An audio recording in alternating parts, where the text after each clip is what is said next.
Good day. Good day to you all, my students. We're almost covering up the course of investment analysis and portfolio management, and we were on the subject of derivatives. And we've done a little bit of talks on derivatives and how they can be used, what they were. We talked that they could be used to hedge risk. We could talk to they could be used to speculate or to do an arbitrage, depending on what sort of a trader you are or what sort of a investor you are. So you could use it to change the nature of liability, or you could make a wild guess into speculation, or you could swap your positions to another product. So the nature of investment can be changed in the derivatives market. These three are the ways that we can use it to be taken off advantage of the futures market, and this is much bigger market than the regular market or the cash market or the spot market. So we use derivatives in a number of ways. And these ways can be looked at, and we saw that you could hedge, which would mean you could either be a hedger, is a person who would not take much risk and would reduce risk, and they would use this by getting involved in hedging. So a hedger would be a person who is not willing to take extraordinary risk or even unnecessary risk, if you can say that. So I believe in the derivatives market, hedging would be the most appropriate way of doing business in the capital market. So if someone bears an economic risk, if somebody wants to do some sort of a business transaction, it is always good in the futures market to talk about reducing risk. And you reduce risk by hedging, like I just mentioned, and the person who is doing this is called a hedger. This is prudent business practice. It is sensible, and a prudent business manager would only use the futures market to hedge. Because the futures market is all about the unobserved, about times to come, so sensibly speaking, hedging would be the best opportune moment for anybody to work in the futures market. You use the futures market by the hedging mechanism. Now, hedgers would be at risk with the spot market, but are exposed to unexpected changes in the future. You buy or sell futures to offset the risk in the cash market. So you're using an underlying asset to trade in the future. This is some form of an insurance, if you may say so, and you are willing to forego certain amounts of profits in doing this.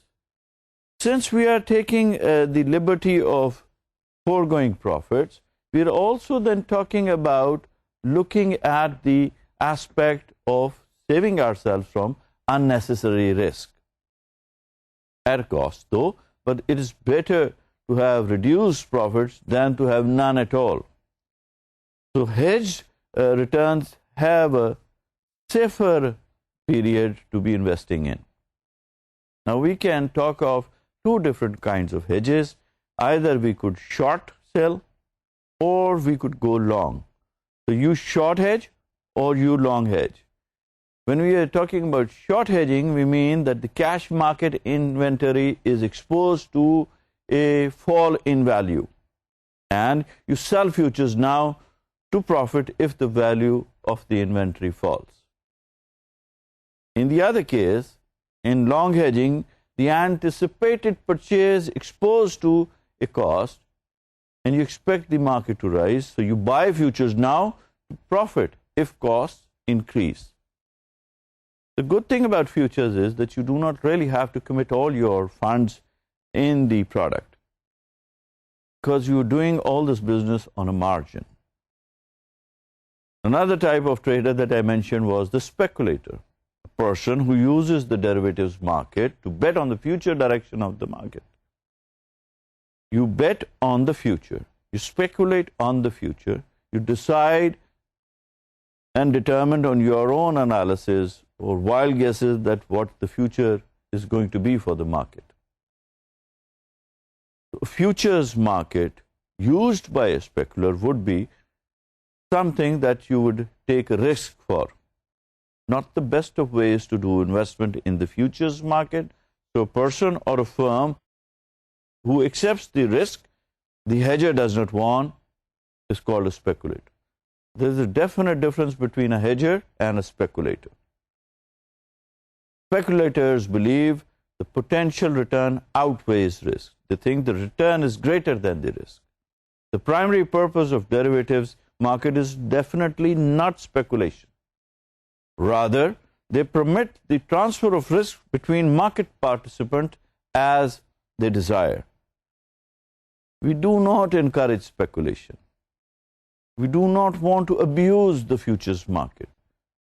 We want to use the futures market to transfer risk. We want to use the futures market to hedge risk. And we definitely want to use the futures market to arbitrage. So an arbitrager is a person who takes advantage of two different areas, two different markets, two different exchanges on the same product. So you take two different positions. One, you buy a product. Two, you sell a product, the same instrument, and take advantage of the spread between two markets. So derivatives are excessively used for these purposes to take advantages of the difference between the two exchanges on the same product. When I'm talking about two exchanges, these exchanges could be in the same country. These exchanges could be also in two different countries.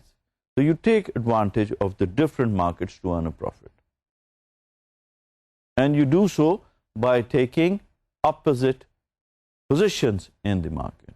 So arbitrage is the existence of a riskless profit. Arbitrage opportunities come up very quickly and fade away very quickly. It's just fractional, so you have to be very vigilant and very alert while doing the business of arbitrage, because opportunities will come and vanish suddenly. The price discrepancy will be noticed by somebody. The persons who are actively involved in arbitrage seek out minor pricing discrepancies. But you can increase the number of the options or the futures contracts and take advantage even if the difference is very minimal. So when I talked about risk, when I talked about hedging, I would then mention the word basis. The basis would then be the difference between the cash price and the futures price of the hedged item. And of course, when we're settling all this, the difference has to be zero. So basis is the advantage that we take off. Now, when we talk about hedging, we must also understand that we can talk in a number of products that you could use in the futures market, and one of them would be the stock index futures, or the market as a whole, or the index which is reflecting the market trend. So you can sell a futures contract against diversified stock portfolios. If you're maintaining a portfolio, you can maybe take another position in the futures market by using the stock index futures. This allows the transfer of systematic risk. So you hedge your risk. You safeguard yourselves towards the future uncertainties. So diversification eliminates non-systematic risk. We're using two different markets. We're using two opposite directions of the regular market or the cash market and the futures market. But you can, if you want to, not the best of things, but you can speculate and you can buy or sell futures in an attempt to earn a return, regardless of the realities or regardless of the facts of the market. And you are doing this with no prior spot market or no prior cash market position. You absorb excess demand and supply generated by hedgers. Remember, these are market players. They're going to bring liquidity to the market. Hedgers, speculators, and arbitrages bring in depth to the market. So you assume the risk of price fluctuations the hedgers is not willing to take. Since you are talking about the future and you do not have a covered position, you are exposed to a significant amount of risk. Then the important thing for us to understand is perhaps speculation is not the best mode of doing business in any form, whether it's the regular market or the futures market.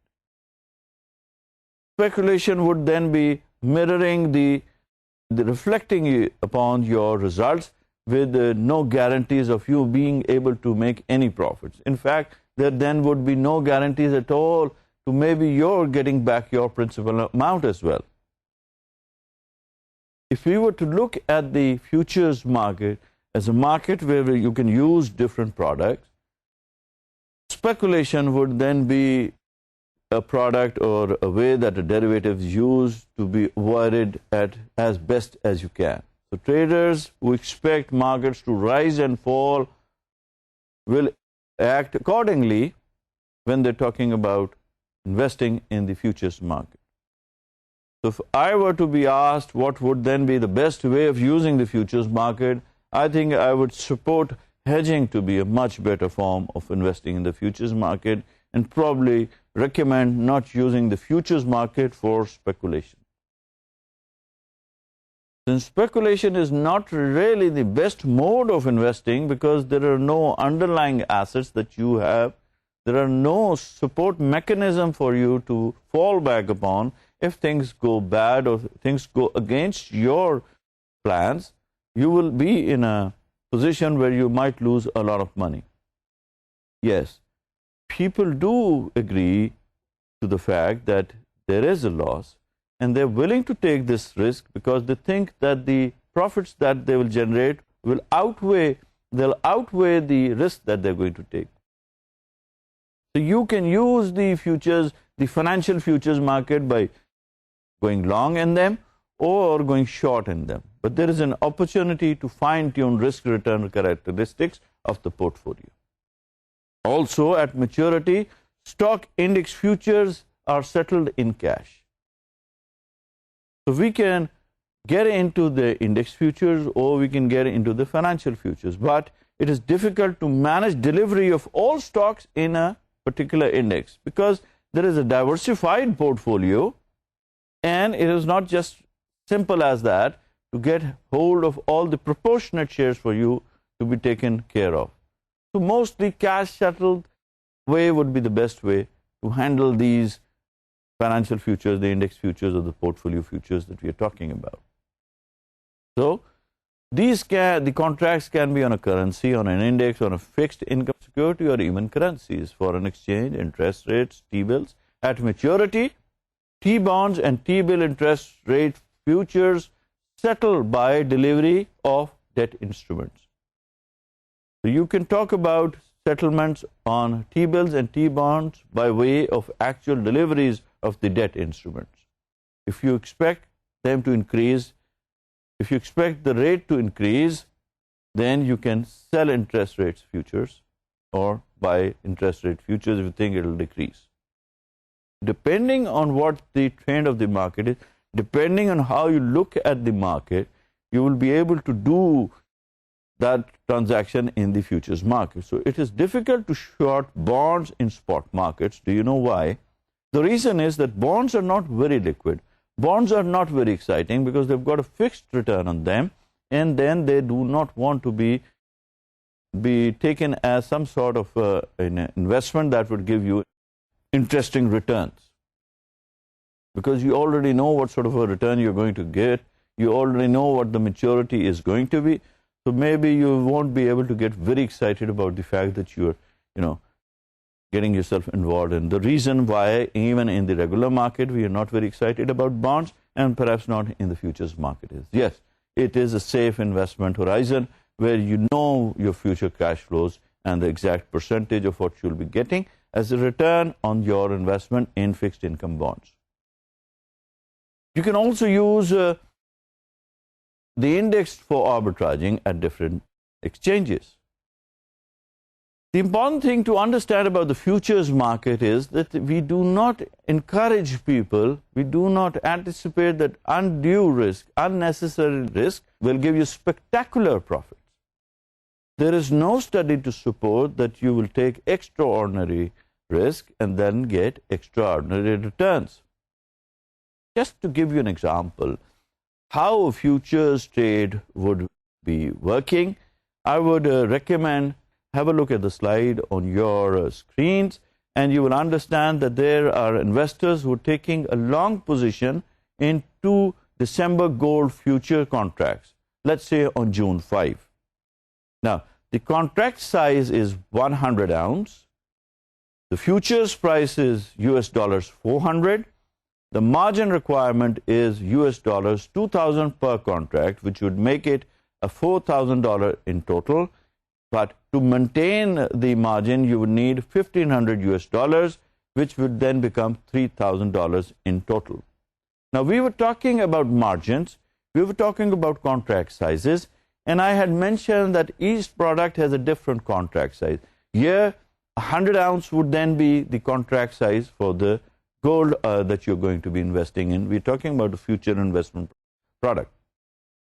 So, if you were talking about buying it or going long for a $400 per ounce, we would be able to use a margin.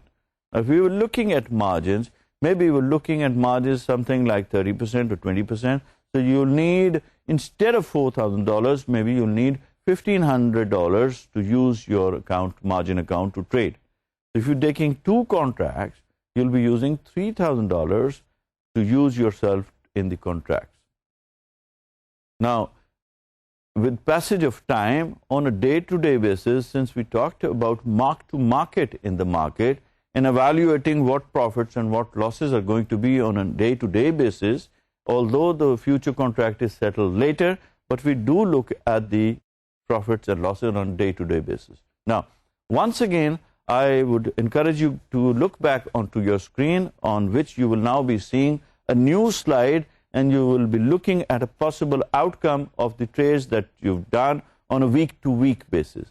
So on the first line, if you look at the 5th June price, at the price where you bought the shares, you'll notice that you bought it for $400, but the price has come down and has come down to $397. You're losing $3 per ounce. You're losing around $600. But since you have a margin, you do not need to put in any more money, so you won't get a margin call from the broker. Next week, the price of the gold is going down further, and you're losing another chunk of money, this time around $740. Now, you lost $600 the previous week. You're losing $740 this week, a total of $1,340, which would mean your margin account balance has been reduced by $1,340, which would mean $2,660 remaining, which would definitely mean that you would now want to be called for a margin account, and you'll have to put up money so that you can maintain your margin. So you will get a margin call for $1,340 now, so that you have a margin of $3,000 or $4,000. Similarly, keep looking down, and you'll notice that on 19 June, the price fell down again, and then you were asked to put in more margin to put up your account. So you keep doing this until the time that you either run out of your cash or the market bounces back. So in the last week, you noticed that the price went up to $392. This means that now you're actually coming into profit, not from the original amount, but from last week's account, and you will definitely be making some money on your trade this week. Therefore, you will not get a margin call from your broker, and also, if you want, you can withdraw the margins as well. You can withdraw the profits. Every time you have a profit, you can withdraw it. But normally, people refrain from doing it because it will just give them bigger opportunity to do businesses. They keep the money there. But if you want to withdraw monies, if you want to withdraw your profits, there's no stopping you, and the broker should be happy to write out a check for you. But on the other case, you've noticed from the slides that you just saw that you will have to come up with more cash as long as margins have not been met. So you'll have to either reduce your positions or you'll have to put in more cash to maintain the margins. Now, this was one of the ways that I could explain to you how the futures work, how margins work, and how margin calls are to be understood. Since we have discussed it over and over again, derivatives is an exciting subject, but a new subject, we also need to understand a bit more. So it's always good to keep learning about the mechanisms. Once again, since I did mention that hedging would then be the better way to do business in the futures market, just one more look at futures, and then we're looking at the hedging, and we're talking about now about long future hedges and short futures hedges. So once again, a long future hedge is appropriate when you know you will purchase an asset in the future and want to lock in the price. You're looking for something that you think will do well in the future. What you're doing it in a future long hedge is that you know that the market will go up, you're very sure, and then you're locking in the price now. You'll take in the delivery later, but you're locking in the price now because you know what the price will be in future. You have a good guess. On the other hand, if you're looking at the short side of the hedge, you know it's appropriate when you know you will sell an asset in the future and want to lock in the price. So maybe you know you'll be getting a fair price, and you know the difference between basis of the regular market and the futures market, and you know for sure the profit-taking opportunity, so you're able to sell. Now, the two ways that you can settle the contract is either buying it at a lower price, if it suits you, if the prices do come down in future, or you can then give out your delivery that you already own in the regular market. The difference between the two markets would then be the basis, the difference between the spot and the futures market, and you can take advantage of this. So business risk would arise because of the uncertainty about the basis when the hedge is closed out. The important thing about basis is, although there is a difference between the current market price and the futures price, there is some sort of risk when the actual trade is, finalized or settled. So the contract has to be understood on the basis of basis. On the basis of basis would mean the basis risk, because we have to look at the different aspects of the risks involved in futures trading. Basis would always be one of the reasons that we could look at what is going to be the spread. Now, these bases can reduce and these basis points can increase, or they could become nil when you settle them. If you were to look at the long hedging example, we'll take advantage of this slide once again on your screens, because this will make you understand, and it's a good idea to have the screen right now, because in a long hedge, let's suppose that the figures F1, F2, and S2 mean something. So F1 would then be the initial futures price, F2 would be the futures final price, and S2 would be the final asset price. So you hedge the future purchase of the asset by entering into a long futures contract. So we can understand this by analyzing the cost of asset would then be the S2, which is the final asset price, minus the sum of the remaining balance from F2 minus F1 would then become F1 plus the basis price. The reason that I'm showing you this is that there is an initial future price when you struck the deal, whether it was for the long term. So you can now know what price you have locked in. By now, you've settled for the price, so you've determined what price you've gone, and then when the final day comes, we can look at the final price of the futures contract, which would mean that would mean the F2, the final price, minus F1, the initial price, will give you the difference, and then you can find out the difference between the final price, the S2 final asset price, by determining the regular cash market price and the future spot at the future initial price and the future final contract price. So by doing this, you are able to find out the results and the difference between the bases in a long hedge. Similarly, if we were to look at the short hedge position, we would then assume and switch over the F1s and F2s, by F1 being the initial future price. This time you sold it. F2 would then be the final settle price, and obviously S2 would be the result of F2 minus F1 minus F2. Just look at the slide once again. Don't confuse it with the long hedge slide.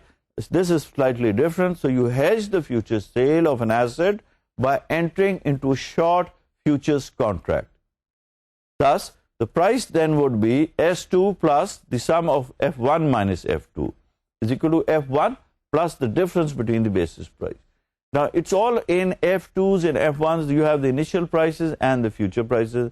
In the long hedge, we're looking at the price rising up. In the short hedge, we're looking at the price falling down. So you could talk about short future contracting or long future contracting, depending on your vision, depending on your ability to estimate where the trend of the market lies, then make a profit of doing the hedge. So it's a good idea to transfer your risk from one market to another market. And this is safe. This is sure. If you were to calculate the difference in the regular market and the futures market and look at the way it has been handled and look at the time horizon, you'll be able to find out what sort of returns you'll be getting on an annualized basis. Meaning, if you had a 1 month futures market or a 1 month contract, we would be then looking at, maybe if you're looking at a 1.5 to 2% return on a monthly basis, we could then analyze it. We could then talk about it in analyzed terms and multiply it by the number of months. So therefore, we would then have an annualized return. So you have a choice of a contract. You can choose between different contracts. You can choose a delivery month that is as close as possible to, or you can choose a delivery month which is later to the end of the life of the hedge. Will all depend on how long you're willing to take the position in the futures month. So you can have a contract very close to the ending month, or you could have a contract very far from the closing month. So when there is no futures contract on the asset being hedged, there are assets that might not have a futures contract. Not all assets have future contracts. So you can choose the contract whose future price is most highly correlated with the asset price. This is actually called cross-hedging. The exact hedge is not available. The exact product is not available in the futures market, but the relevantly similar alternative is available, and then you could use that as one of the things to be used as the word cross-hedging, a similar product. So maybe, let's assume we're talking about gases, natural gases. Maybe one asset of natural gas is not available, but a similar product of another corporate entity is available, and maybe if the underlying sentiments, if the product's qualities are the same, you can use the other category for using it as a hedge. Not using the same asset is not a big deal. You can use cross-hedging by another way of using your method of investing in the futures market. Cross-hedging would be then come under this subject. So then again, we must understand why we need to hedge, why we need to hedge equity portfolios, why we need to look at a diversity. Since it is already a portfolio, it's already diversified, we've already spread out risk, we've got a risk managed, why then do we need hedging for an equity portfolio? There would be a desire to be out of the market for a short period of time. Maybe you've got a portfolio you think it will do well, but you won't want yourself to be committed all the 12 months of the year into the capital market. So hedging may be cheaper than selling the portfolio and buying it back. Remember, the costs involved in buying and costs involved in selling. So you let the portfolio as is and take a hedge, but selling the portfolio and buying it back would not be the better idea, but you could hedge it through the futures market. So you desire to hedge a systematic risk. This is appropriate when you feel that you have picked stocks that will outperform the market. Then you could look at your portfolio and hedge it with an index future, or hedge it in a cross way, meaning to the best possible alternative available to you in hedging. The products most near to you while hedging. To understand this, we must understand that we do not have some law that we need to be committed to the stock market round the year. You may find lull periods, so you can keep out and hedge. So if you were talking about hedging prices of an individual stock, then we could understand it's similar to hedging a portfolio, because portfolios also include stocks, but does not work as well because only the systematic risk is covered, since we are only talking about one particular stock. The unsystematic risk is unique to the stock if it is not hedged. Remember, individual stocks are more vulnerable to risk than portfolios, because that was the idea why we had a portfolio. We diversified our products and we minimized the factors involved in risk. So you are managing risk by diversifying the portfolio, and so we can go one step ahead and hedge the portfolio, or we can go and hedge one particular stock.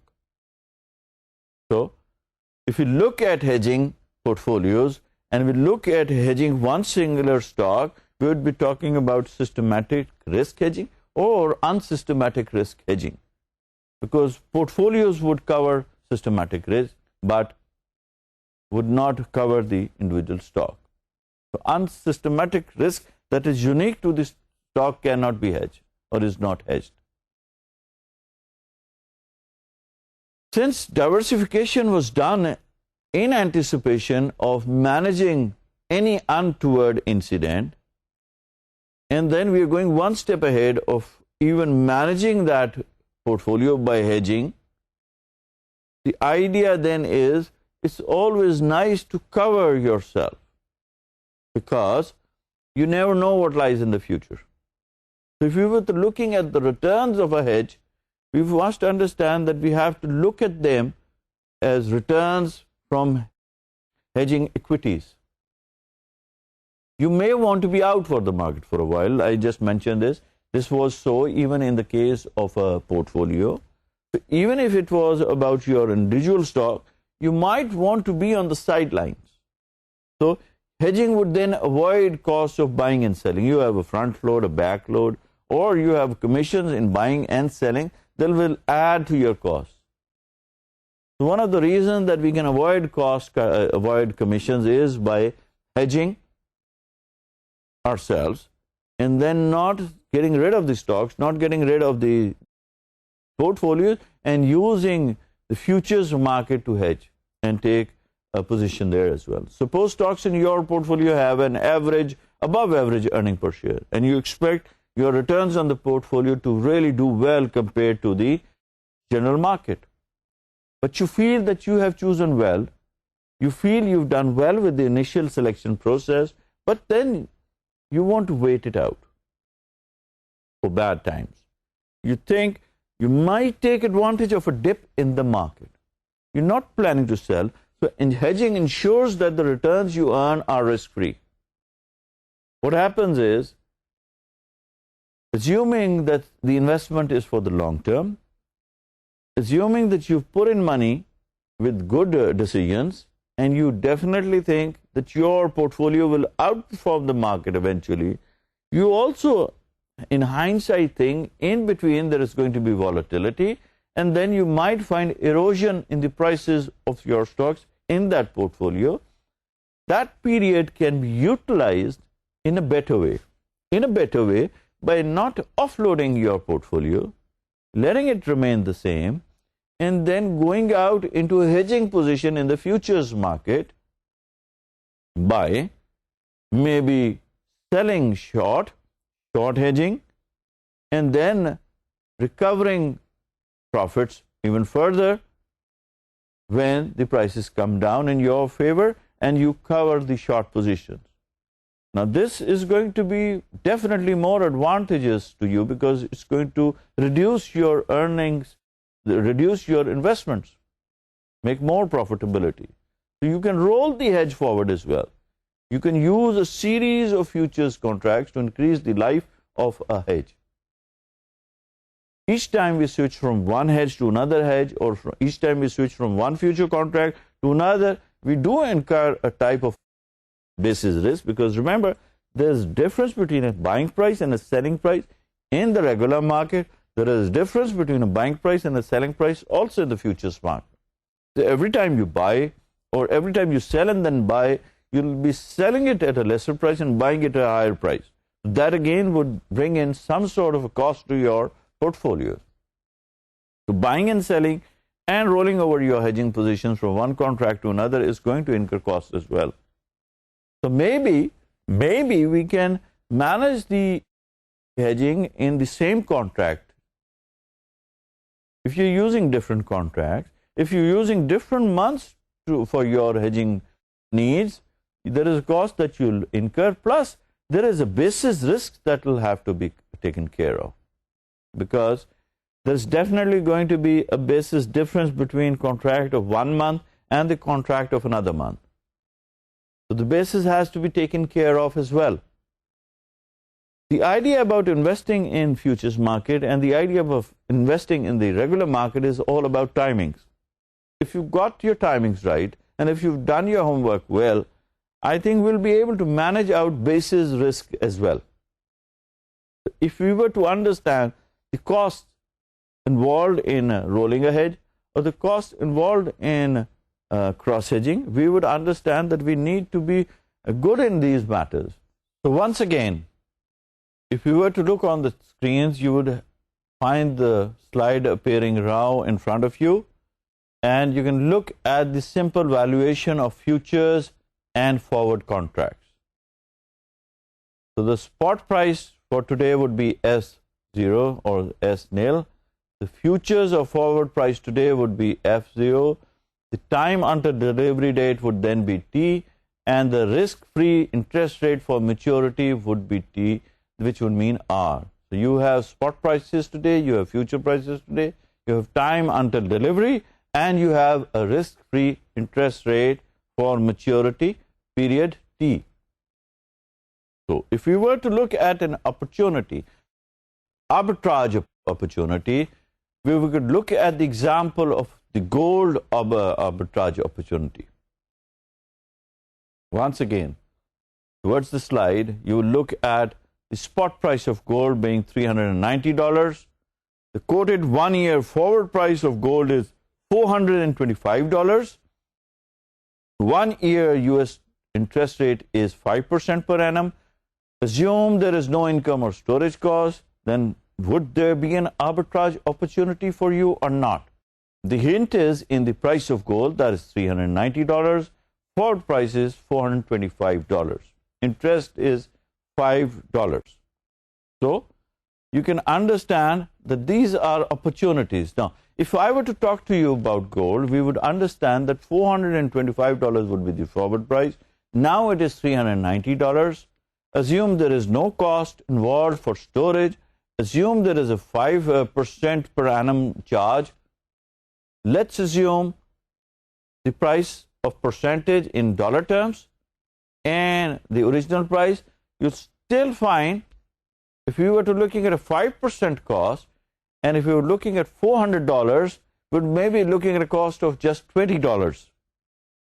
If you borrow monies So you would putting in a cost of $20 plus the original cost of the gold, which is $390, which will make amount of $410. We're talking about a future price of $425, which means we're still making $1,500 on each ounce of gold. Which means, yes, there is an arbitrage opportunity for us to buy in the spot market or buy in the regular market and sell it in the futures market. But how about if we were to look at the other opportunity, which once again is the spot price of gold this time again is $390. The quoted price again is in the future the same, which is $390. The interest rate is again 5%. There are no income or storage costs. So is there an arbitrage opportunity in this transaction? The answer would be no. There is no arbitrage opportunity. In fact, if you're buying it for the same price and selling it for the same price in the future, and you're also incurring a cost of 5% per annum, definitely it'll cost you more when you actually sell it, when the price is the same as on the regular market. So it doesn't make any sense to get into this sort of an arbitrage opportunity, although there was a definite arbitrage opportunity in the previous example that I just quoted, which gave you a clear $15 per ounce return on each transaction.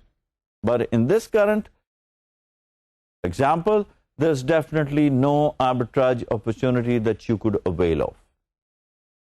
Now, if you were to again look at, remember I showed you the earlier slide and it told you about the spot price, the future price, and R being the period involved, we would then understand how this formula is going to work out or how this opportunity is going to look to you when it becomes simpler looking at the slide on your screens. So if the spot price is S and the future price is T, then F is equal to S, and then we would consider 1 as being the year and R would then be the time factor. Then you would understand where R is the 1 year domestic currency risk-free rate of interest. So in our examples, $390 was the spot price and 0.05% was the interest rate.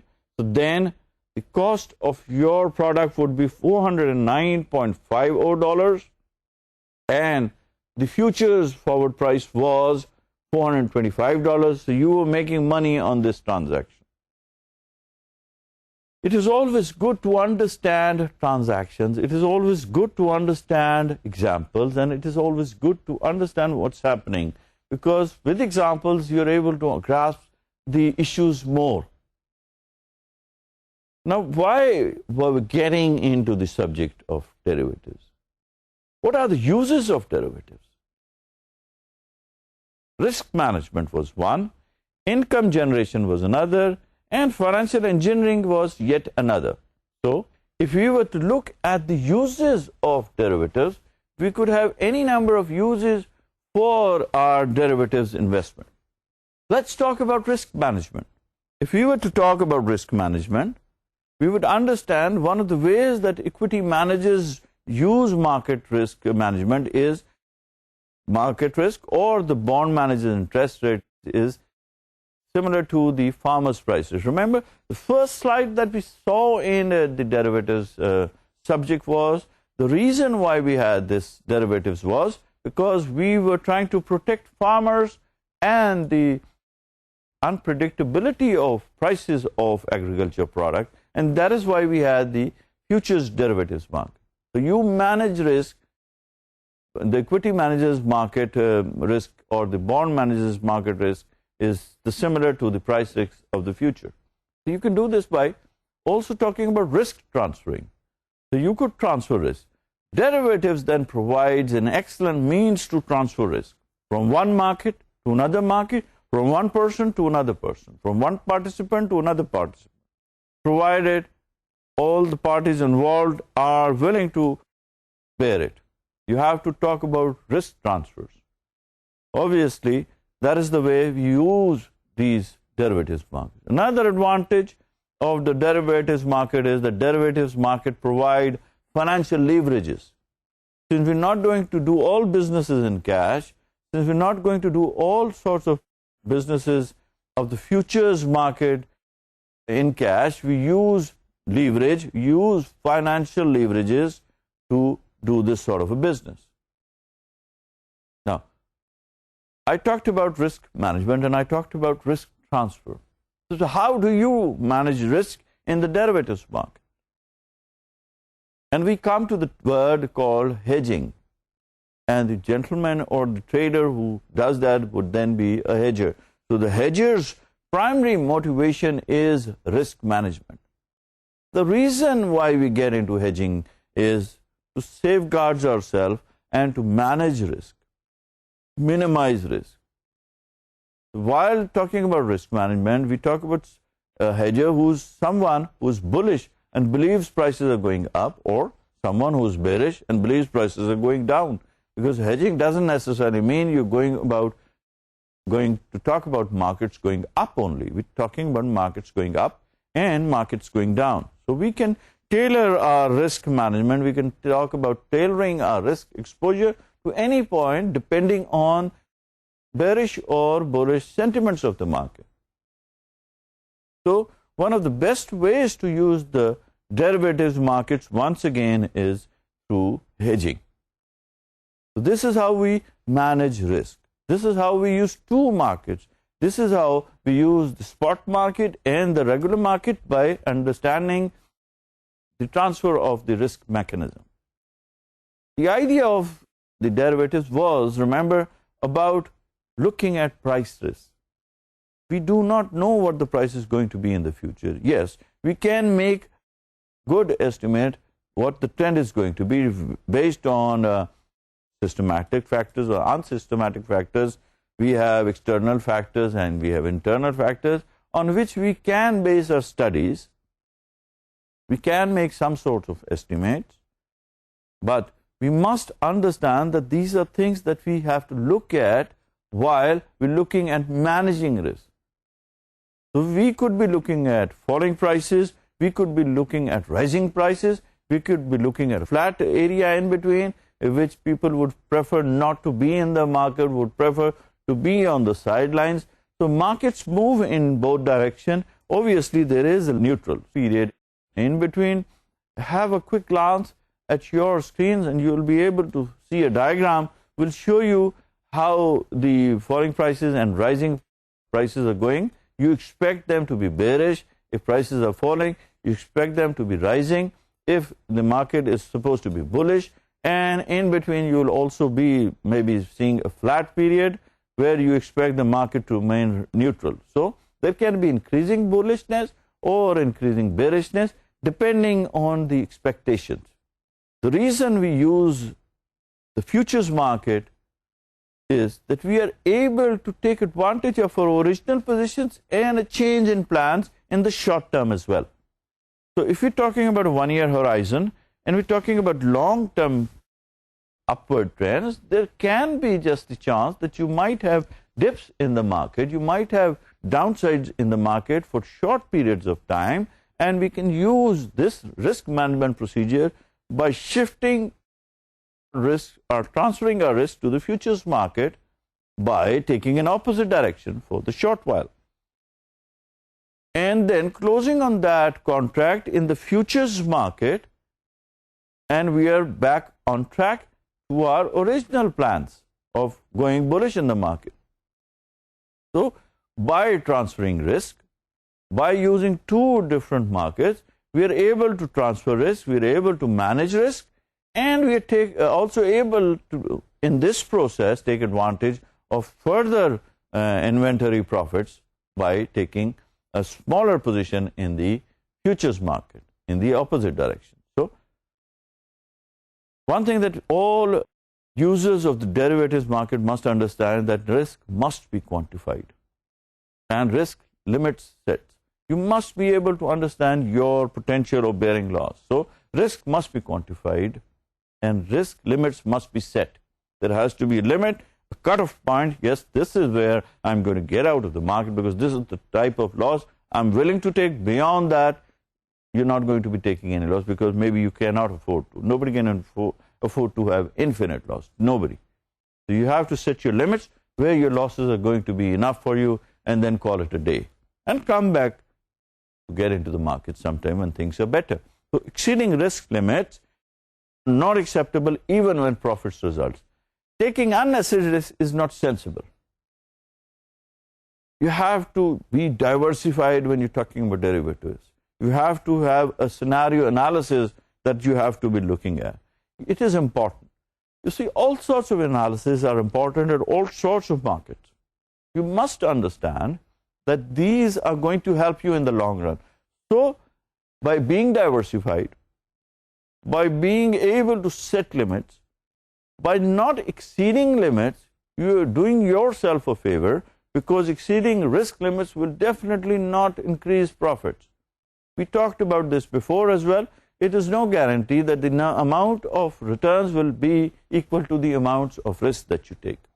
Income generation is another way of improving your financial health. You can use income generation to support your portfolios in the regular markets. How could you increase your income generation? You could use it by writing a covered call. So writing a covered call would then be another way of generating income, because when you write covered calls, you're taking advantage of guaranteed returns. Because whatever the outcome of the contract, writers will always get the profit. So income generation through writing covered calls will help you improve your financial health. It involves giving someone the right to purchase the stock. You're willing to sell it, or you're willing to buy it. You're on the other side of the contract. So you decide what this price has been, you set the price, and you talk about a premium. So you use the covered call by adding cost to the original price, and you take a premium for writing the call. So writing calls is extremely popular during a flat period. When there is no direction in the market, it's a good idea to get into the business of writing calls. So in flat periods, when the market is neither going upwards or downwards, you help yourself by using it to improve your income by getting premiums for writing calls. Financial engineering is another way that you could use derivatives. It is the practice of using derivatives as building blocks in creating specialized products. So you could use financial engineering as another way of understanding the derivatives market. Derivatives can be stable. Derivatives can be volatile, depending on how they are combined with the underlying asset or how they are combined with other assets. So you could do risk management with derivatives, you could do financial engineering with derivatives, or you can talk about income generation when we're talking about financial derivatives. These are a number of ways that you can use derivatives. The best way, actually, I would consider is risk management. So risk management would then be the best way to use a derivative. Or increasing your incomes would be then be another way. And then, of course, financial engineering as well. Writing calls is also a good idea. Writing calls helps you get a standard premium, and then it helps you in income generation. So once again, while we talk about uses of derivatives, writing calls can give you definite advantage, because whatever results do happen, you're going to keep that premium with you.